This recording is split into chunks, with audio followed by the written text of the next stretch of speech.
The current affair show में आप सभी का स्वागत है। बढ़ते हैं प्रश्न एक की ओर। चंद्रयान 3 के संबंध में निम्नलिखित कथनों पर विचार कीजिए। कथन 1, इसे GSLV मार्क 3 द्वारा लॉन्च किया जाएगा। कथन 2, विक्रम और प्रज्ञान क्रमशः स्कैलेंडर और रोवर हैं। कथन 3, अब तक अमेरिका, चीन, जापान चंद्रमा पर सफलतापूर्वक सॉफ्ट लैंडिंग करा चुके हैं। उपयुक्त में से कितने कथन सही हैं? ऑप्शन ए केवल एक, ऑप्शन बी केवल दो, ऑप्शन सी सभी तीन, ऑप्शन डी इनमें से कोई नहीं। ऑप्शन बी इसका सही आंसर है, ऑप्शन बी। 13 जुलाई को श्रीहरिकोटा के सतीश धवन अंतरिक्ष केंद्र के से चंद्रयान 3 का प्रक्षेपण किया जाएगा। बता दें कि चंद्रयान 3 चंद्रयान 2 का अनुवर्ती मिशन है, जिसका उद्देश्य चंद्रमा की सतह पर सुरक्षित लैंडिंग और घूमना प्रदर्शित करना है।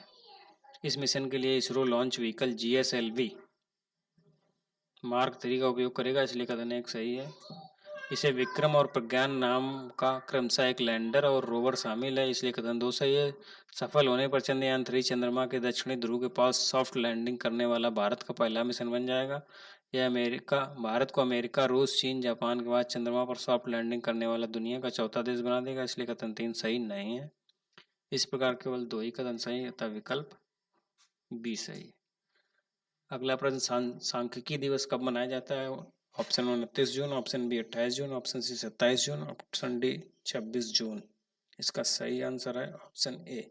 हाल ही में देश भर में सांख्यिकी दिवस मनाया गया है। आपको बता दें कि भारत सरकार ने प्रोफेसर प्रशांत चंद्र महालनोबिस के सम्मान में 29 जून को सांख्यिकी दिवस के रूप में मनाया, इसलिए विकल्प ए सही है। यह दिन सांख्यिकी और आर्थिक नियोजन में महालनोबिस के महत्वपूर्ण योगदान को मान्यता देता है। इस दिवस को मनाने का उद्देश्य विशेषकर युवा पीढ़ी के बीच सामाजिक, आर्थिक योजना और नीति निर्माण में सांख्यिकी के महत्व के बारे में सार्वजनिक जागरूकता बढ़ाना है। सांख्यिकी दिवस 2023 की थीम सतत विकास लक्ष्यों की निगरानी के लिए राज्य संकेतक ढांचे को राष्ट्रीय संकेतक ढांचे के साथ संरेखित करना है।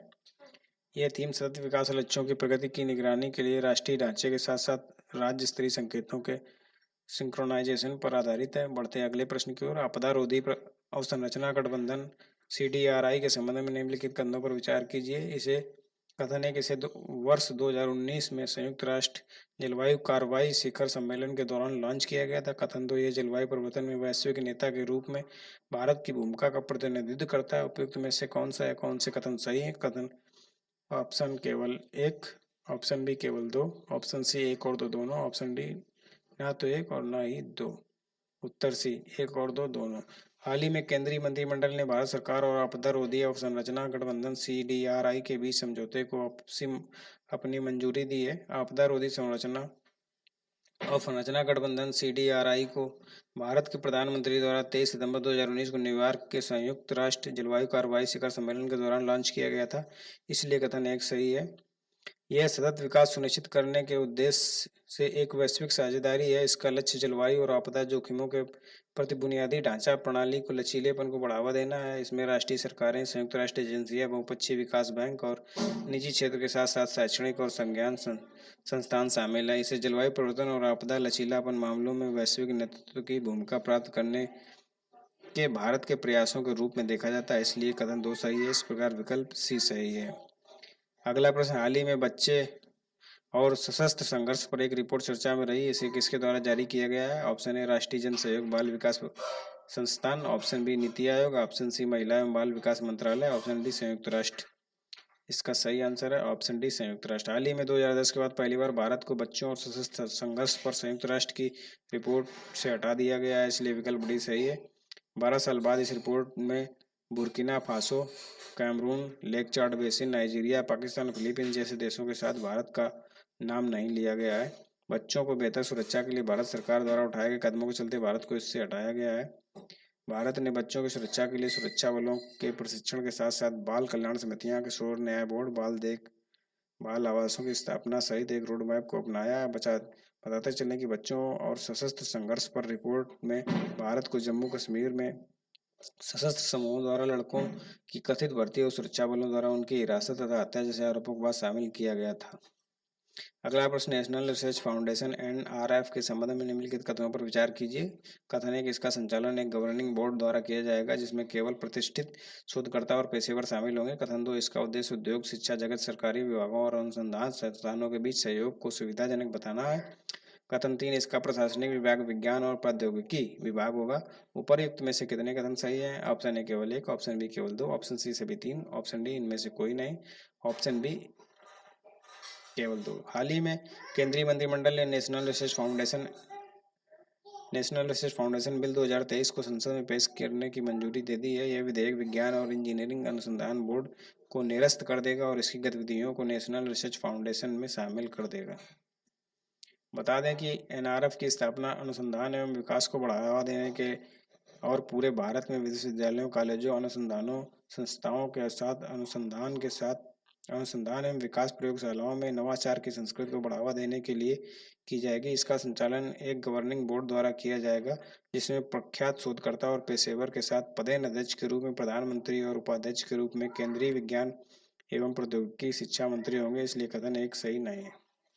अगला प्रश्न, रिपोर्ट फिश डिसीज ऐप के संबंध में निम्नलिखित कथनों पर विचार कीजिए। कथन 1 इसे ICAR national bureau of fish genetic resources द्वारा विकसित किया गया है। कथन 2 इसे मछुआरों के कल्याण की राष्ट्रीय योजना के तहत लॉन्च किया गया। कथन 3 यह मछली किसानों, क्षेत्र स्तरीय अधिकारियों और मछली स्वास्थ्य विशेषज्ञों को निर्बाध रूप से एकीकृत करेगा। उपयुक्त में से कितने कथन सही है? ऑप्शन ए केवल 1, ऑप्शन बी केवल 2, ऑप्शन सी तीनों, ऑप्शन डी इनमें से कोई नहीं।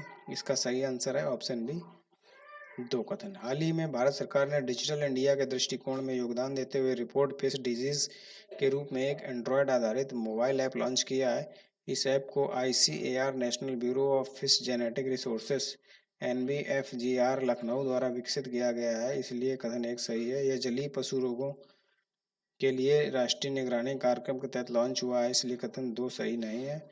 इस ऐप का उपयोग करने वाले किसान सीधे जिला मत्स्य अधिकारियों और वैज्ञानिकों से जुड़ सकेंगे। यह मछली किसानों, क्षेत्र स्तर के अधिकारियों और मछली स्वास्थ्य विशेषज्ञों को जोड़ने और एकीकृत करने के लिए एक केंद्रीय मंच होगा। इसलिए कथन 3 सही है। इस प्रकार केवल 2 कथन सही, विकल्प बी सही होगा। अगला प्रश्न, हाल ही में केंद्र सरकार द्वारा एक योजना PM प्रणाम को मंजूरी दी गई। इसका पूरा नाम क्या है? PM program for restoration, awareness, nourishment and amelioration of mother earth. Option B PM program for rejuvenation, awareness, nurturing and advancement of mother earth. PM program for regeneration, awareness, nourishment and augmentation of mother earth. Option D PM project for revitalization, awareness, nourishment and advancement of mother अर्थ। इसका सही answer है option A. हाल ही में आर्थिक मामलों की cabinet समिति CCEA ने PM प्रणाम योजना को मंजूरी दे दी है। PM प्रणाम का पूरा नाम PM program for restoration, awareness, nourishment and amelioration of mother earth है। इसलिए विकल्प ए सही है। इसकी घोषणा पहली बार केंद्र सरकार द्वारा केंद्रीय बजट 2023-24 में की गई थी। इसका उद्देश्य राज्यों को वैकल्पिक और गैर रासायनिक उर्वरकों का प्रयोग करने के लिए प्रोत्साहित करना है। साथ ही इसका उद्देश्य मिट्टी को बचाना और उर्वरकों के सतत संतुलित उपयोग को बढ़ावा देना भी है। अगला प्रश्न, चालू खाता घाटा CAD के संबंध में निम्नलिखित कथनों पर विचार कीजिए। कथन 1 यह देश के आंतरिक क्षेत्र का एक प्रमुख संकेत है। कथन 2 कम CAD के अंतर को पूरा करने के लिए अधिक धन की आवश्यकता होती है। कथन 3 रेमिटेंस CAD के अंतर को बढ़ाने में योगदान देता है। उपर्युक्त में से कितने कथन सही? केवल 1, केवल 2, सभी तीनों या इनमें से कोई नहीं। इसका सही आंसर है ऑप्शन डी इनमें से कोई नहीं। हाल ही में भारतीय रिजर्व बैंक RBI द्वारा जारी आंकड़ों के अनुसार चालू खाता घाटा 2022 में 1.2% की तुलना में इस वर्ष बढ़कर सकल घरेलू उत्पाद का 2% हो गया है। आपको बता दें कि जब किसी देश द्वारा आयात किए जाने वाली वस्तुएं और सेवाओं का मूल्य उसके द्वारा निर्यात किए जाने वाले उत्पादों के मूल्य से अधिक हो जाता है तो इसे चालू खाता घाटे CAD के रूप में जाना जाता है। यदि किसी देश के बाहरी क्षेत्र का एक प्रमुख संकेत है। इसलिए कथन 1 सही नहीं है। जब CAD कम होता है तो अंतर को पूरा करने के लिए कम धन की आवश्यकता होती है। इसलिए कथन 2 सही नहीं है। रेमिटेंस जो सेवा निर्यात के बाद बाहरी वित्त पोषण का दूसरा बड़ा स्रोत है, भी सीएडी को कम करने में योगदान देता है, इसलिए कथन 3 सही नहीं है। इस प्रकार कोई भी कथन सही नहीं है, अतः विकल्प डी सही है। अगला प्रश्न, ऊर्जा संक्रमण सूचकांक किसके द्वारा जारी किया जाता है? ऑप्शन ए अंतरराष्ट्रीय ऊर्जा एजेंसी, ऑप्शन बी विद्युत मंत्रालय, ऑप्शन सी अंतरराष्ट्रीय और सौर गठबंधन, ऑप्शन डी विश्व आर्थिक मंच। आंसर डी विश्व आर्थिक मंच। हाल ही में विश्व आर्थिक मंच WEF द्वारा ऊर्जा संक्रमण सूचकांक जारी किया गया है, इसलिए विकल्प डी सही है। इसमें स्वीडन शीर्ष पर है, जिसके बाद 120 देशों की सूची में शीर्ष 5 में डेनमार्क, नॉर्वे, फिनलैंड और स्विट्जरलैंड शामिल है। इसमें विश्व स्तर पर भारत को 67वें स्थान पर रखा गया है। WEF के अनुसार यह एकमात्र प्रमुख अर्थव्यवस्था है जिसमें सभी आयामों में ऊर्जा परिवर्तन की गति तेज हो रही है। भारत के अलावा सिंगापुर एकमात्र अन्य प्रमुख अर्थव्यवस्था है जो वास्तविक गति दिखा रही है।